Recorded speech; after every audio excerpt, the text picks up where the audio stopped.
சரண் Krishna YouTube சேனலுக்கு உங்களை அன்புடன் வரவேற்கின்றேன்.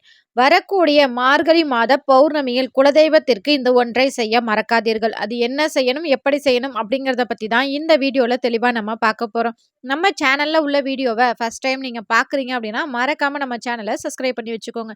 நம்ம சேனலில் தொடர்ந்து குலதெய்வ பதிவுகள், ஆன்மீக தகவல்கள் வந்து கொண்டே இருக்கும். வாங்க வீடியோக்குள்ளே போகலாம். 2026ஆம் ஆண்டின் முதல் பௌர்ணமி எப்போ வருது அப்படின்னு பார்த்தீங்கன்னா 3/1/2026 மார்கழி மாதம் 19ஆம் நாள் சனிக்கிழமைகளில், அதாவது வெள்ளிக்கிழமை மாலை 6:44 முதல் மறுநாள் சனிக்கிழமை மாலை 4:42 வரைக்கும் நமக்கு பௌர்ணமி திதி இருக்கின்றது. இது மார்கழி மாதம் ஆருத்ரா தரிசனம் நமக்கு கிடைக்கும்.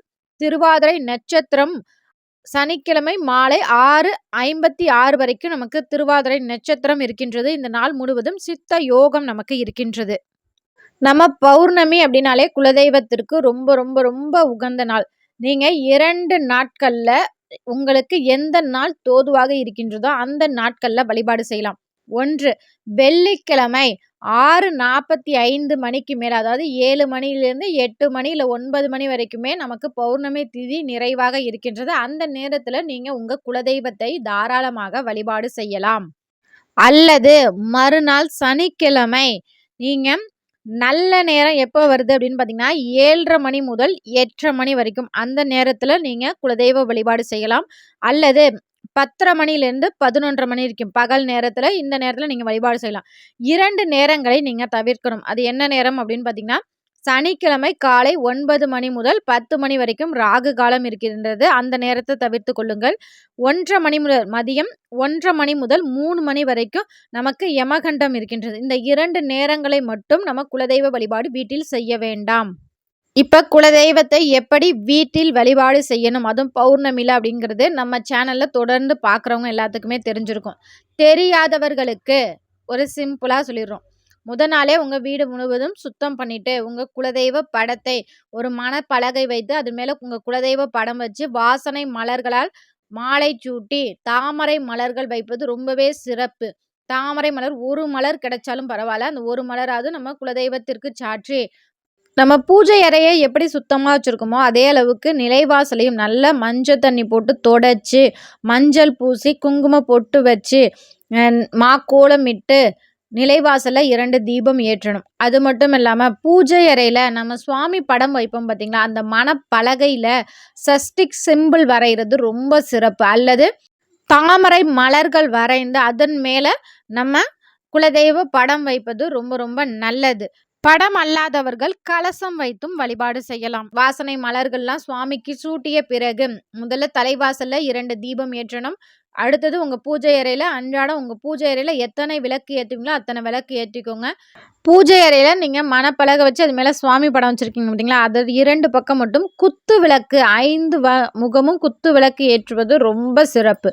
இதை ஏற்றி வைத்து தனியாக ஒரு மண் அகல் விளக்கு எடுத்துக்கோங்க. அந்த விளக்குல சுத்தமான நெய் ஊற்றி, வெள்ளிக்கிழமை அப்படிங்கிறதுனால சுக்கிரனுக்கு பிடித்த ஒரு கற்கண்டு அதில் போடுங்க.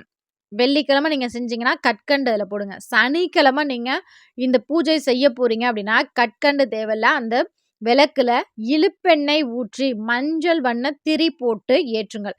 இது ஏன் வெள்ளிக்கிழமை அப்படின்னா சுக்கிரனின் ஆதிக்கம் நிறைந்த வெள்ளிக்கிழமை நம்ம பூஜை செய்கிறதுனால நம்ம வீட்டில் லக்ஷ்மி யோகம், குலதெய்வத்தின் அனுகிரகம் ஒரு சேர நமக்கு கிடைக்கும். சனிக்கிழமை நம்ம இந்த பூஜை செய்கிறதுனால சனியின் தாக்கம் இருந்தாலும் அந்த தாக்கங்கள் குறையும். வேற ஏதேனும் ராகு கேது இது போன்ற கிரகங்களின் தாக்கம் இருந்தாலும் தாக்கம் குறையும். குருவின் ஆதிக்கம் நமக்கு கிடைக்கும். குலதெய்வத்தின் அனுகிரகம் கிடைக்கும்.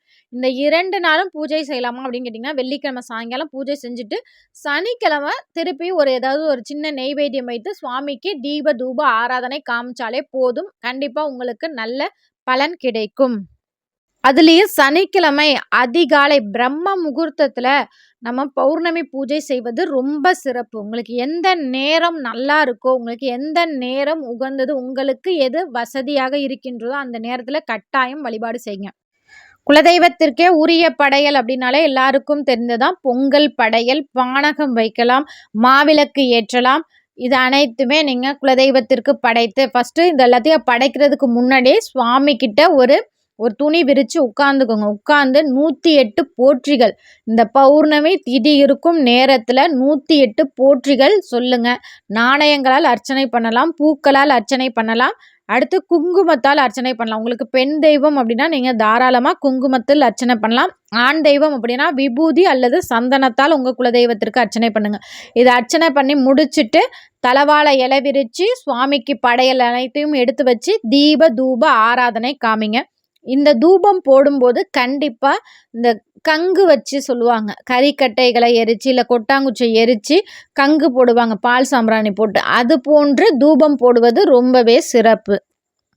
அது மட்டும் இல்லை, உங்களுக்கு ஏதாவது ஒரு விஷயம் நடக்கணும் அப்படின்னா நாணயம் முடிந்து வச்சு வழிபாடு செய்யுங்க. இல்லைங்க எனக்கு பணப்புழக்கம் அதிகமாக இருக்கணும் அப்படின்னா ஒரு பச்சை வண்ண துணி எடுத்துக்கோங்க அல்லது மஞ்சள் வண்ண துணி எடுத்துக்கோங்க.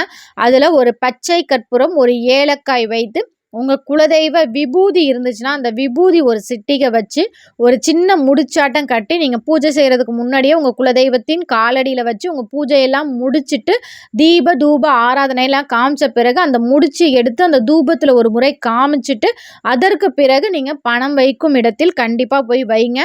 உங்கள் வீட்டில் பணப்புழக்கம் அப்படிங்கிறது பணமே இல்லை அப்படிங்கிறவங்களுக்கு ஓரளவுக்கு பணம் தங்குதுங்க அப்படிங்கிற அளவுக்கு பண வரவு சிறப்பாக இருக்கும். இது எளிய வழிபாடு, எல்லாராலும் செய்யக்கூடிய வழிபாடு. ஒரு சில பெண்கள் எங்களுக்கு பீரியட்ஸ் டைமுங்க, எங்களால் பூஜை பண்ண முடியாது, நாங்கள் என்ன செய்கிறது?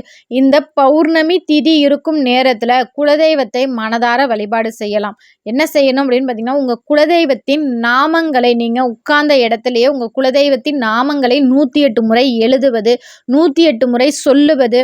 உங்கள் மனசுலேயே அந்த குலதெய்வத்தை நீங்கள் பூஜை பண்ணுற மாதிரி உங்கள் உட்கார்ந்த இடத்துலையே நீங்கள் அது மாதிரி மனசார உங்கள் குலதெய்வத்தை நினைங்க. கண்டிப்பாக அந்த தெய்வத்திற்கு நீங்கள் மனசில் நினைக்கிறது கேட்கும். அந்த தெய்வம் உங்கள் இல்லம் தேடி வரும், உங்கள் வேண்டுதல் அனைத்தையும் நிறைவேற்றும்.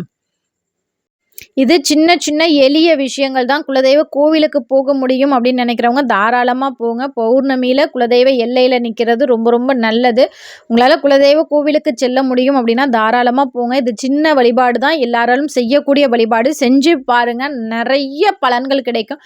நம்ம சேனலில் தொடர்ந்து இது 2 வருடங்களாக நான் பௌர்ணமி பூஜையை பற்றி நான் போட்டுக்கிட்டே இருக்கேன்.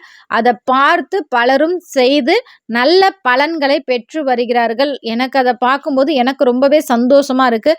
நீங்களும் இதை தடவை பார்க்குறீங்க அப்படின்னா இந்த பௌர்ணமியில் உங்கள் குலதெய்வத்தை வழிபாடு செய்ய ஆரம்பிங்க. கண்டிப்பாக உங்கள் வாழ்க்கையில் பல நல்ல விஷயங்கள் அடுத்தடுத்து நடைபெறுவதை கண்கூட உங்களால் பார்க்க முடியும். இந்த வீடியோ உங்களுக்கு பயனுள்ளதாக இருக்கும் என்ற நம்பிக்கையில் மற்றொரு வீடியோவில் சந்திக்கிறேன். உங்களுக்கு உங்கள் குலதெய்வத்தை ரொம்பவே பிடிக்கும் அப்படின்னா ஓம் என் குலதெய்வம் துணை அப்படிங்கிற கமெண்ட்ஸை மறக்காமல் எங்களோட கமெண்ட் செக்ஷனில் ஷேர் பண்ணிக்கோங்க. இது உங்கள் சரண் கிருஷ்ணா யூடியூப் சேனல். நன்றி, வணக்கம்.